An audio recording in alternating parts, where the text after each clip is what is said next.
بسم اللہ الرحمن الرحیم۔ السلام علیکم۔ حضرت عبد الرحمن بن لیلہ رضی اللہ تعالیٰ عنہ فرماتے ہیں کہ حضرت سیدنا علی مرتضیٰ رضی اللہ تعالیٰ عنہ شدید گرمی کے موسم میں ہمارے پاس تشریف لائی۔ آپ رضی اللہ تعالیٰ عنہ نے سردیوں کا لباس زیب تن کر رکھا تھا۔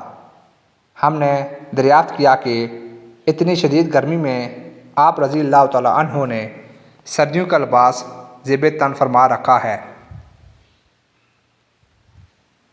حضرت سیدنا علی مرتضیٰ شیر خدا نے فرمایا کہ خیبر کے موقع پر جب میری آنکھیں دکھتی تھیں تو حضور نبی کریم صلی اللہ علیہ وآلہ وسلم نے اپنا لعاب دہان میری آنکھوں کو لگایا اور دعا فرمائی کہ اے اللہ علی سے گرمی اور سردی کو دور فرما دے۔ چنانچہ اس دن کے بعد مجھے گرمی اور سردی کی تکلیف نہ رہی۔ حضرت سیدنا علی مرتضیٰ شیر خدا ایک مرتبہ بیمار ہو گئے تو حضور نبی کریم صلی اللہ علیہ وآلہ وسلم آپ کی عیادت کے لیے تشریف لائے اور آپ رضی اللہ تعالیٰ عنہ کو اپنی چادر میں لے کر دعا فرمائی، جس سے آپ رضی اللہ تعالیٰ عنہ تندرست ہو گئے۔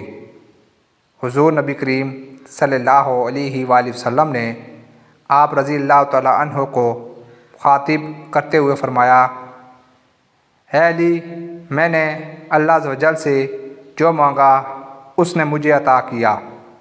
میں نے اللہ عز و جل سے اپنے لیے وہ مانگا ہے جو میں نے تمہارے لیے مانگا ہے۔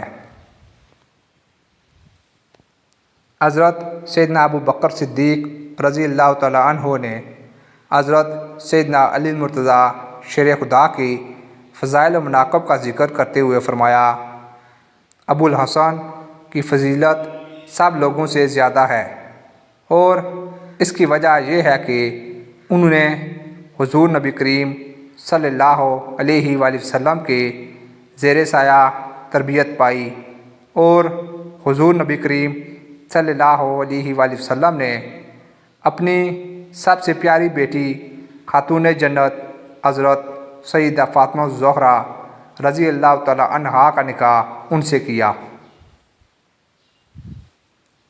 حضور نبی کریم صلی اللہ علیہ وآلہ وسلم نے ایک مرتبہ فرمایا کہ اللہ عز و جل حضرت سیدنا ابو بکر صدیق پر رحمت فرمائے، جنہوں نے اپنی بیٹی کو میرا رفیق بنایا اور مجھے دار ہجرت سے مدینہ منورہ لائے، اور حضرت سیدنا بلال حبشی رضی اللہ تعالیٰ عنہ کو خرید کر آزاد فرمایا۔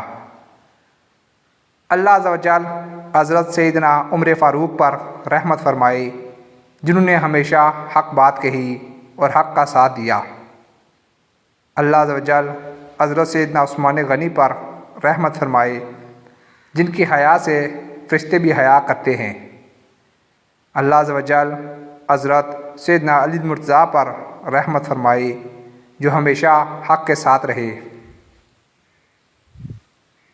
پھر فرمایا، روز محشر میں اس طرح آؤں گا کہ حضرت سیدنا ابو بکر صدیق رضی اللہ تعالیٰ عنہ میرے دائیں جانب، حضرت سیدنا عمر فاروق رضی اللہ تعالیٰ عنہ میری بائیں جانب، حضرت سیدنا عثمان غنی رضی اللہ تعالیٰ عنہ میرے پیچھے، اور حضرت سیدنا علی مرتضیٰ رضی اللہ تعالیٰ عنہ میرے آگے ہوں گے۔ حضور نبی کریم صلی اللہ علیہ وآلہ وسلم کی بات سن کر ایک اعرابی نے کہا کہ کیا حضرت سیدنا علی مرتضیٰ شیر خدا میں اتنی طاقت ہوگی کہ وہ آپ صلی اللہ علیہ وآلہ وسلم کے آگے آگے ہوں؟ حضور نبی کریم صلی اللہ علیہ وآلہ وسلم نے فرمایا، میرا علم علی شیر خدا کے ہاتھ میں ہوگا، اور تمام خلائق میرے اس علم کے سائے تلے ہوں گے۔